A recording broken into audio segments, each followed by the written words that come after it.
Radhe Radhe everyone, welcome back to my channel Shweta Rajput versatile. तो भक्तों, आज के इस वीडियो में मैं आपको वैकुंठ चतुर्दशी की व्रत कथा सुनाने जा रही हूँ। तो कृपया करके ये कथा ध्यानपूर्वक सुनिएगा। तो कथा बिना विलंब किए स्टार्ट करते हैं। हिंदू धर्म में सभी तीर्थ खास माने गए हैं। ऐसा कहा जाता है कि इनके दर्शन से जीवन में मोक्ष की प्राप्ति होती है। हिंदू धर्म में वैकुंठ धाम को मोक्ष प्राप्ति का सर्वश्रेष्ठ स्थान माना गया है। भगवान विष्णु जिस लोक में निवास करते हैं उसे वैकुंठ कहा जाता है। वैकुंठ धाम जगत पालक भगवान विष्णु की दुनिया है। कार्तिक माह की चतुर्दशी को वैकुंठ चतुर्दशी के नाम से जाना जाता है। धार्मिक मान्यता अनुसार इस दिन विष्णु भगवान की पूजा करने से वैकुंठ धाम की प्राप्ति होती है।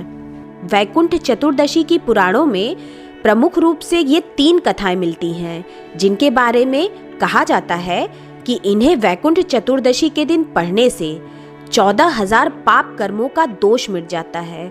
तो आइए भक्तों, अब हम वैकुंठ चतुर्दशी की कथा सुनते हैं। प्रथम कथा के अनुसार वैकुंठ चतुर्दशी की पौराणिक कथा के अनुसार एक बार की बात है, नारद जी पृथ्वी लोक से घूमकर वैकुंठ धाम पहुंचते हैं। भगवान विष्णु उन्हें आदर पूर्वक बिठाते हैं और प्रसन्न होकर उनसे आने का कारण पूछते हैं। नारद जी कहते हैं, हे प्रभु, आपने अपना नाम कृपा निधान रखा है। इससे आपके जो प्रिय भक्त हैं वही तर पाते हैं। जो सामान्य नर नारी हैं वो वंचित रह जाते हैं। इसलिए आप मुझे कोई ऐसा सरल मार्ग बताएं जिससे सामान्य भक्त भी आपकी भक्ति कर मुक्ति पा सके। ये सुनकर विष्णु जी बोले, हे नारद, मेरी बात सुनो। कार्तिक शुक्ल पक्ष की चतुर्दशी को जो नर नारी व्रत का पालन करेंगे और श्रद्धा भक्ति से मेरी पूजा अर्चना करेंगे, उनके लिए स्वर्ग के द्वार साक्षात खुले होंगे। इसके बाद विष्णु जी जय विजय को बुलाते हैं और उन्हें कार्तिक चतुर्दशी को स्वर्ग के द्वार खुला रखने का आदेश देते हैं। भगवान विष्णु कहते हैं कि इस दिन जो भी भक्त मेरा थोड़ा सा भी नाम लेकर पूजन करेगा वो वैकुंठ धाम को प्राप्त करेगा। तो बोलिए विष्णु भगवान की जय, माता लक्ष्मी की जय।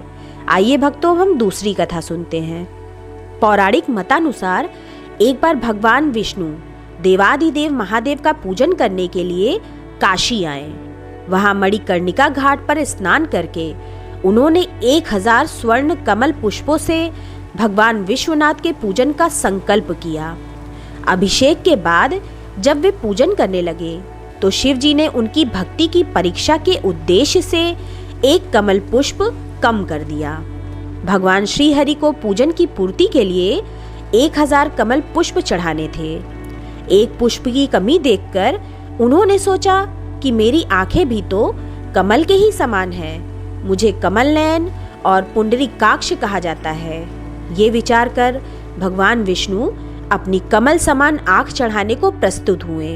विष्णु जी की इस अगाध भक्ति से प्रसन्न होकर देवादिदेव महादेव प्रकट होकर बोले, हे विष्णु, तुम्हारे समान संसार में दूसरा कोई मेरा भक्त नहीं है। आज की ये कार्तिक शुक्ल चतुर्दशी अब वैकुंठ चतुर्दशी कहलाएगी और इस दिन व्रत पूर्वक जो पहले आपका पूजन करेगा उसे वैकुंठ लोक की प्राप्ति होगी। भगवान शिव ने इसी वैकुंठ चतुर्दशी को करोड़ों सूर्यों की कांति के समान वाला सुदर्शन चक्र विष्णु जी को प्रदान किया। शिव जी तथा विष्णु जी कहते हैं कि इस दिन स्वर्ग के द्वार खुले रहेंगे। मृत्युलोक में रहने वाला कोई भी व्यक्ति इस व्रत को करता है वो अपना स्थान वैकुंठ धाम में सुनिश्चित करेगा। तो बोलिए लक्ष्मी नारायण भगवान की जय, गौरी शंकर भगवान की जय। तो आइए भक्तों, अब हम तीसरी कथा सुनते हैं। धनेश्वर नाम का एक ब्राह्मण था जो बहुत बुरे कर्म करता था। उसके ऊपर कई पाप थे। एक दिन वो गोदावरी नदी में स्नान के लिए गया। उस दिन वैकुंठ चतुर्दशी थी। कई भक्तजन उस दिन पूजा अर्चना कर गोदावरी घाट पर आए थे।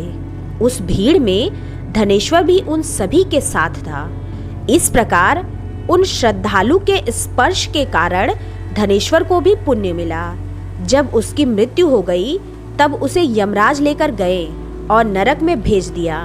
तब भगवान विष्णु ने कहा, ये बहुत पापी है, पर इसने वैकुंठ चतुर्दशी के दिन गोदावरी स्नान किया और श्रद्धालुओं के पुण्य के कारण इसके सभी पाप नष्ट हो गए, इसलिए इसे वैकुंठ धाम मिलेगा।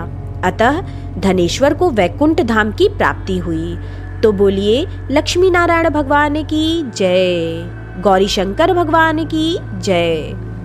तो भक्तों, ये थी कथा, मेरे द्वारा सुनाई गई कथा। अगर आपको पसंद आई हो तो मेरे चैनल को सब्सक्राइब कर ले और बेल आइकन प्रेस करना बिल्कुल ना भूलें, जिससे मेरे आगे आने वाली लेटेस्ट वीडियो की नोटिफिकेशन आपको तत्काल मिल सके। मेरे वीडियो को लाइक एंड कमेंट्स भी करें। मेरे वीडियो को अपने फेसबुक, व्हाट्सएप, इंस्टाग्राम पर शेयर करना बिल्कुल ना भूलें। तो मैं अपना वीडियो यहीं समाप्त करती हूँ। मिलते हैं नेक्स्ट वीडियो में। तब तक नमः पार्वती पतिये हर हर महादेव।